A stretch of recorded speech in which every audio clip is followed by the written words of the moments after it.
Igreja pode se assentar. Nós vamos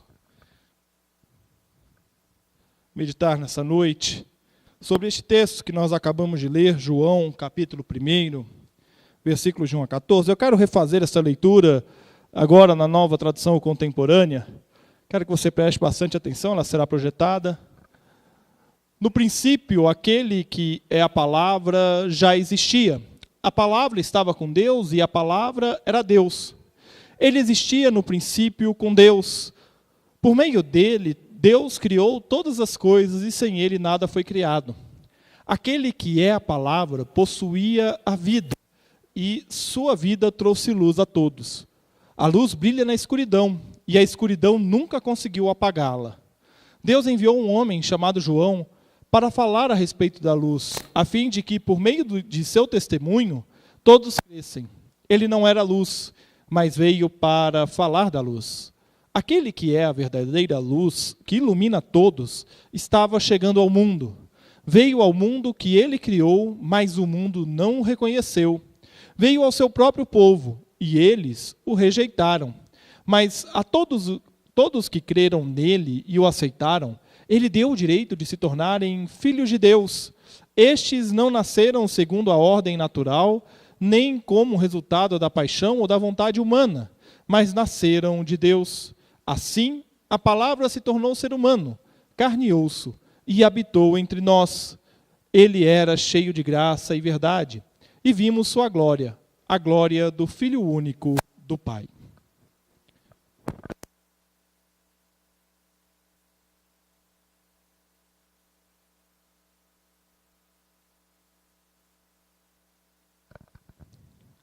Ele veio para habitar conosco e ele habita conosco. No dia de hoje eu quero propor a você que me acompanhe uma narrativa um pouco diferente,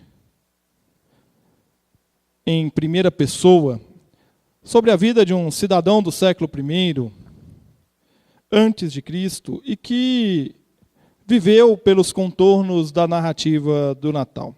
Acompanhe-me. Nós estamos nos dias de Herodes. Augusto, imperador romano, havia determinado o recenseamento em toda a Judéia. Eu saí de Enganim, onde fui para cuidar dos rebanhos de meu tio Arom, em direção a Belém, onde nasci. A viagem de 3 dias era repleta de gente pelo caminho, tudo por conta do recenseamento. Foi no segundo dia de viagem, entre Samaria e Betel, que encontrei Youssef viajando com sua esposa. Comecei a conversar com ele e soube que seguia para Belém. Descobri que Jacobus, meu pai, fora amigo de Jacó, pai de Youssef. Passamos a conversar sobre histórias que nossos pais nos contavam e descobrimos que ambos foram frequentadores da mesma sinagoga e que viajavam juntos na infância para Jerusalém nas festas anuais. Depois de uma subida íngreme, despedi-me de Youssef e apertei meu passo, pois eu queria chegar logo. No fim do segundo dia, já estava próximo a Jerusalém, mas não quis seguir adiante. Parei para dormir em uma pequena vila nos arredores da cidade. No terceiro dia, acordei cedo e segui viagem para Belém, chegando lá na hora do almoço. Ao chegar, encontrei a cidade cheia de pessoas. Não lembrava nem um pouco a Belém que conheci nos meus tempos de menino e que havia deixado para trás para servir ao irmão de meu pai após sua morte. Procurei um lugar para me hospedar. Foi difícil, mas no fim consegui que Simão, um morador de Hebrom, dividisse seu quarto na hospedaria em que estava. Na hora da refeição, conversamos sobre o recenseamento e como o império estava mexendo com nossas vidas. Além disso, nos lembramos de histórias de uma Belém que já não existia. Foi quando eu vi entrando pela porta da hospedaria Youssef e sua esposa. Ele se dirigiu a Nicodemos, dono do local, perguntando se havia um lugar para ele e a mulher. O aceno negativo de Nicodemos fez Youssef respirar fundo. Fui em sua direção. Perguntei como estavam, como tinha sido a viagem, se a viagem fora tranquila. Youssef me confessou que de Jerusalém a Belém foi bem complicado, mas que agora estavam bem, apenas não encontrando lugar para ficar. Pedi a ele que aguardasse um pouco. Fui conversar com Simão, propus a ele trocar o nosso quarto pela estrebaria nos fundos da pensão, cedendo o quarto para Iosef. Simão riu. Um judeu jamais se deitaria com animais. Respirei fundo e fui conversar com o dono da hospedaria. Ele me disse que poderia deixar o casal ficar na estrebaria. Voltei e pedi a Iosef que conversasse de novo com Nicodemos. Quando olho, novamente, Iosef e sua esposa estão sorrindo. Fui então até o fundo e vi que eles já estavam instalados. Iosef conseguira autorização do dono para fechar algumas frestas por onde o vento entrava. Fui dormir inquieto, mas menos preocupado com a situação de Iosef e sua esposa. No dia seguinte, cedo, após a refeição da manhã, me dirigi ao centro de Belém, pegando uma enorme fila para o recenseamento. À minha frente, Simão passava o pé inquieto pela areia. Atrás de mim, 2 homens conversavam sobre como Herodes estava cuidando bem da região. Quieto, me lembrei do salmo que Davi escrevera sobre o cuidado de Javé para comigo. Após o recenseamento, voltei para a pensão. Decidira ficar mais um dia, queria aproveitar e descansar para a viagem de volta no dia seguinte. Naquela noite, no entanto, algo aconteceu que me fez perder o sono, mas foi de alegria. O filho de Iosef nasceu. Quanta alegria na hospedaria! Nicodemos, o dono, deu um copo de vinho para cada homem, para comemorar. Fui visitar a criança e quando cheguei lá, haviam muitas pessoas.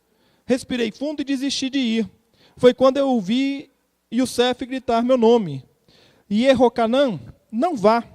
Graças a Javé, ele te colocou em nosso caminho, e agora o meu menino nasceu. Javé é bom, venha conhecê-lo. Iosef foi abrindo caminho por entre os visitantes, e quando cheguei perto, estava no colo de uma mulher um lindo bebê. Iosef, colocando a mão em meu ombro e chorando, disse: Yeshua, Yehocanã. Yeshua veio morar conosco. Voltei para o quarto feliz. Javé é muito bom. Yeshua veio morar conosco. Ele veio fazer habitação. Diz o evangelho que lemos, assim a palavra se tornou ser humano, carne e osso, e habitou entre nós. Ele era cheio de graça e verdade, vimos a sua glória, a glória do Filho único do Pai. Tudo foi feito por intermédio de Deus. Pelas mãos dele é que temos salvação e vida, esperança e justiça. Jesus, desde o princípio, está com Deus, o próprio Deus o envia para ser luz. E nesta noite nós queremos falar um pouco sobre esta vinda de Jesus, que nasce em nós e nos convida para uma vida de lutas e amor. Ele é o Verbo. Assim como uma frase não teria muito sentido sem um verbo, assim é a vida sem Jesus. Ele é o Verbo feito gente, Deus que se faz razão, presente fisicamente como um ser humano, como um homem. Ele é a ação do tempo, ele é a consumação do tempo. Por ele e através dele que a vida tem um princípio e a morte tem o seu fim. Desde a Gênese, Deus age no meio do povo, orienta, liberta, direciona, instrui, caminha ao lado, envia profetas, sinais, prodígios. Deus se faz presente desde o início da nossa história e por ela caminha até os dias de hoje, ao nosso lado, mostrando que o que Ele quer é que seu amor e justiça reinem em nosso meio. Ele envia o Verbo, a palavra que faltava.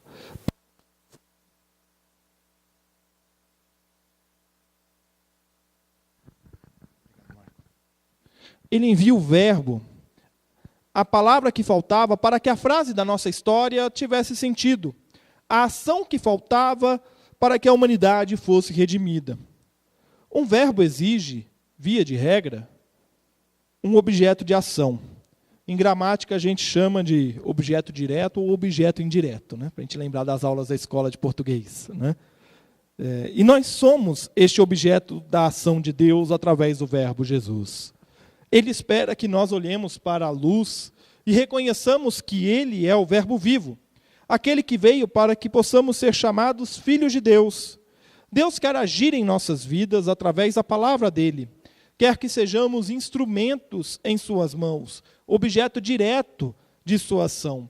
Para isso é preciso reconhecer que Ele é Senhor de nossas vidas, reconhecer que Ele veio para os que são seus e saber que nós somos dele e Ele age em nós da maneira dele. É Ele quem age, não nós. É a vontade dele, não a nossa. É no tempo dele, não no nosso. Nós não somos verbo, não tomamos decisão. É Ele quem decide. Nós somos objeto de sua ação, objetos de sua vontade em nossas vidas. Por isso não podemos ter a pretensão de exigir, de reivindicar, de cobrar de Deus nada. Tudo o que recebemos, nós o recebemos por graça de Deus, pois não nascemos do sangue, nem da vontade da carne, nem da vontade do homem, mas de Deus. Ele nos fez para a honra e glória dele, para vivermos o seu amor hoje, para expressarmos sua justiça. Uma das leis da física preconiza que toda ação gera uma reação igual ou contrária. Deus age em nós, atua em nós e espera de nós uma resposta. Porque Deus não apenas manda, mas Ele principalmente dialoga com a sua criação. E Ele se faz carne, habita entre nós, não invade, não arromba a porta da nossa casa, não rouba, não faz barganha. Ele entra na minha e na sua vida e vem para fazer morada, para morar conosco. Quem mora com a gente nos conhece, vive conosco, dorme, come, convive na mesma casa. Assim é Jesus Cristo conosco. Ele mora na casa, faz morada conosco, está conosco a cada instante e quer que caminhemos segundo os seus ensinamentos. Ele não é um fiscal dos nossos atos, daqueles que estão anotando se a gente está cumprindo ou não a vontade de Deus. Antes disso, Ele é um amigo fiel, que mesmo quando nós erramos, está ao nosso lado, para nos ajudar a levantar, para nos ensinar o correto caminho. Ele está conosco, Ele caminha ao nosso lado, para vermos sua glória, a glória do Pai. Ele quer nos mostrar como a vida pode ser justa, repleta de amor e verdade. Ele nos convida a caminhar com Ele nessa direção. Concluindo, assim, irmãos, Jesus veio ao mundo para nos dar vida. Ele é o Verbo, a ação de Deus em nossas vidas. Ele nos convida a caminhar com Ele e buscar sua vontade. Ele nos oferece uma vida de esperança em meio a um mundo de morte e desespero. Vivamos de hoje em diante certos de que Ele veio ao mundo e habita conosco, e assim veremos a sua glória como a do Pai. Assim como na história que contei, hoje nós recebemos Yeshua, nós recebemos Jesus, Deus conosco. Ele veio para morar, Ele não está de passagem. Não é apenas mais um evento que anualmente a gente celebra, mas Ele veio para fazer morada, para ficar na minha e na sua vida. Que todos os dias nós possamos nos lembrar que Jesus está conosco, fazendo morada na minha e na sua vida. Que Deus assim nos abençoe.